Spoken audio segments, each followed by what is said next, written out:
जम्मू कश्मीर शिया association के general secretary व साबिक एमएलए आबिद हुसैन अंसारी ने कहा कि पाकिस्तान में दहशतगर्दी का पाकिस्तान जो अड्डा बन चुका है। आबिद हुसैन अंसारी ने हाल ही में पाकिस्तान में शिया असाज़ा को बेदर्दी से कत्ल करने की सख्त अल्फाज में मजम्मत की है। आबिद अंसारी ने कहा कि पाकिस्तान में आए रोज किसी न किसी मस्जिद में बेकसूर इंसानों का कत्ल किया जाता है। उन्होंने कहा कि दुनिया भर के मुसलमानों को मुत्तहिद होकर पाकिस्तान की मजम्मत करनी चाहिए। में दहशतगर्दी का ताल्लुक है, हमने वक्तन फवक्तन उसकी मजम्मत की है। कुछ दिन पहले जब ये दिलखरा अशवा का रोनुमा हुआ तो मैंने एक ट्वीट किया था जिसमें मैंने ईरान गवर्नमेंट को एक अपील भेजी थी। उनसे कहा था कि आपके सफारती ताल्लुकात पाकिस्तान के साथ अच्छे हैं, अगर ये सफारती सतह पर उनके साथ बात की जाएगी कि ये आए दिन खासकर हर जुमा को किसी मस्जिद में, किसी स्कूल में, किसी इमाम बारगाह में ये जो कत्ल आम हो रहा है, ये जो बेगुनाहों का कत्ल हो रहा है, ये तकफीरी ताकत जो उभर रही है, एतिकादी जो मसलक वाले हैं जिनको एतिकाद अपने पैगंबर और कुरान और सुन्नत पर है, उनका ये फर्ज बनता है कि हर एक जबान होकर इस बर्बरियत का मुंह तोड़ जवाब दें, उसके खिलाफ एहतजाज करें।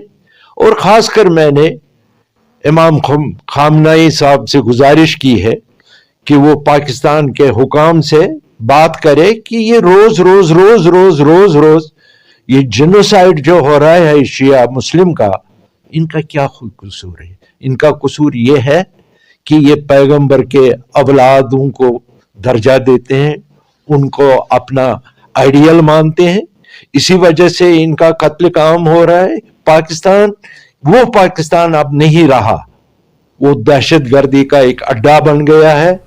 तमाम आलम इस्लाम को इसकी मजम्मत करनी चाहिए।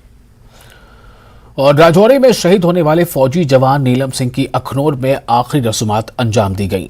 शहीद नीलम सिंह के मासूम छोटे बेटे की आंख से आंसू रवा थे, बच्चे का सिर भी मुंडवा दिया गया। आमतौर पर इस उम्र में लोग ऐसे सच बच्चों से छिपाते हैं, लेकिन शहीद नीलम सिंह के बेटे ने सारी हकीकत समझ ली और वो जानता था कि उसके बाप से कभी अब मुलाकात नहीं होगी। नीलम सिंह के आखिरी सफर में लोगों की बड़ी तादाद ने शिरकत की। लोगों ने बाइक रैली निकाली और नीलम सिंह जिंदाबाद के नारों के साथ उन्हें विदा किया।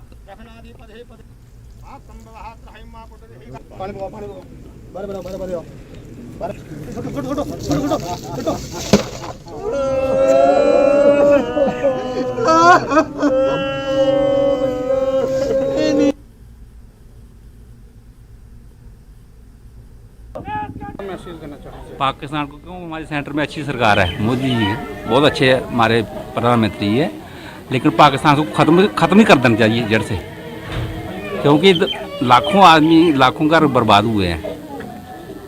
हमारा नहीं हुआ, सभी को हुआ है, लेकिन इसको ख़त्म कर देना चाहिए। आगे से ऐसी हरकत ना करें, हर रोज ऐसा हो रहा है, आगे से ऐसी हरकत नहीं कर रही है, ठीक है ना। शहीद हो गया तो देश के लिए हुआ। हाँ, घर में भी वो उसका सहारा बहुत था, घर में देख रही उसकी बहुत थी, उसका हमें घर में बहुत जरूरत थी। चलो देश के लिए हुआ, हमें घर देखने वाला भी कोई ना कोई गवर्नमेंट करे तो अच्छा है। तो बाकी उसमें जज्बा था, लगन थी। घर में कौन कौन है? घर में 2 भाई हैं जी, इनकी दोनों पत्नी हैं, 2 बच्चे हैं इनके।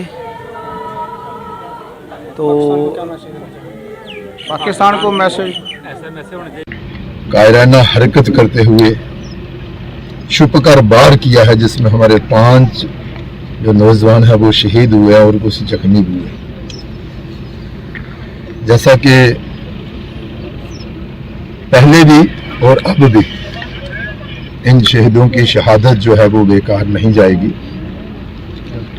और जिन्होंने भी इस वारदात को अंजाम दिया है उन्हें बहुत जल्द मौत के घाट उतारा जाएगा। और जैसे आपने सुना भी होगा कि कुछ को मौत के घाट उतारा भी है। और हमें पूरी उम्मीद है कि जिस हौसले के साथ हमारे नौजवान आगे बढ़ रहे हैं उन्हें उसमें कामयाबी। क्या लग रहा है जुबेर साहब, जिस तरह पिछले 6 महीने में 19 जवान जो हैं वो शहीद हुए हैं, तो अब एक क्या वही दिन दोहराना पड़ेगा, वही सर्जिकल स्ट्राइक, वही जो नया भारत जो है जो घर में घुसकर जो है प्रहार करता है, पाकिस्तान को क्या सबक सिखाने की अब एक बार फिर जरूरत जो है वो आन पड़ी है सर्जिकल स्ट्राइक को लेकर? बिल्कुल सही कहा आपने, बिल्कुल सही कहा। ये एक ऐसी बला है जो समझाने से नहीं समझती। अपनी अंदरूनी हालात को ना दर्शाने के लिए ये ऐसी वारदातें जो हैं वो करते रहते हैं। और विशेष तौर पर अब जम्मू कश्मीर जो है वो तेज गति के साथ विकास की ओर आगे बढ़ रहा है, अमन और शांति की ओर आगे बढ़ रहा है।